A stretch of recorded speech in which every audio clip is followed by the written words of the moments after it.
கண்ணிருக்கும் காரணமே கண்ணி உன்னை பார்த்திடவே நெஞ்சிருக்கும் காரணமே நித்தம் உன்னை நினைக்கவே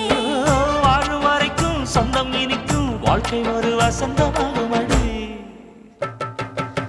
என் மனசுல அடி உன்ன நினைச்சது